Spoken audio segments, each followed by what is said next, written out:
தம்பி அண்ணே வாங்கண்ணே. என்ன இங்கே உட்கார்ந்து இருக்க? அது சரக்கு பாட்டலோட அண்ணனை விட்டுட்டு அண்ணே எப்பவும் ஒன்னாதான்டா சரக்கு அடிப்போம். இன்னைக்கு என்ன விட்டுட்டு நீ வந்து சரக்கு அடிச்சிட்டு இருக்க? என்னடா கஷ்டம் உனக்கு? அண்ணன் கிட்ட சொல்ற, எதா இருந்தாலும் பாத்துக்குவோம். தம்பிக்கு வாழ்க்கையே கஷ்டமா தானே இருக்கு. வாழ்க்கையே கஷ்டமா சொல்ற? அண்ணன் கிட்ட சொல்ற, என்னடா கஷ்டம் உனக்கு? ஒருத்தவன் ஃப்ரெண்டுன்னு சொன்னாரு. சரி, அவனுக்காக நான் மீன் போட்டேன்னு.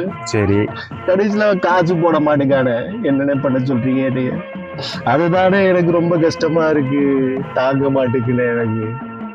அதுக்கு எதுக்குடா அண்ணனை விட்டுட்டு வந்து சரக்கு அடிக்கிற? நீ அண்ணன் ஒரு வார்த்தை சொல்லியிருந்தா அண்ணன் உனக்கு எல்லாத்தையும் சரி பண்ணியிருப்பானடா.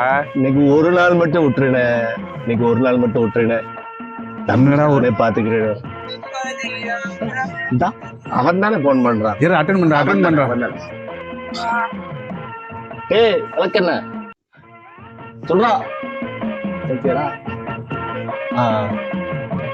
சரி சரி சரி சரி சரி சரி. ஓ அப்படியா? சரி சரி சரி சரி சரி சரி. தெய்வம் நீ உன் வாக்கு நிறைவேறிச்சுன. என்னடா சொல்ற தம்பி? காசு போட்டானே. நல்ல விஷயம்டா, நல்ல விஷயம்டா. காசு வந்துருச்சா? நல்ல வேலைண்ணே. என் வாழ்க்கையை வந்து காப்பாத்திட்டேன. நீ நல்லா இருப்பன, நீ நல்லா இருப்பன. சரக்குங்கண்ணே இப்பதான்டா அண்ணன் குடிச்சேன். யோ அது விஷம்யா. அதையா நீ குடிச்ச?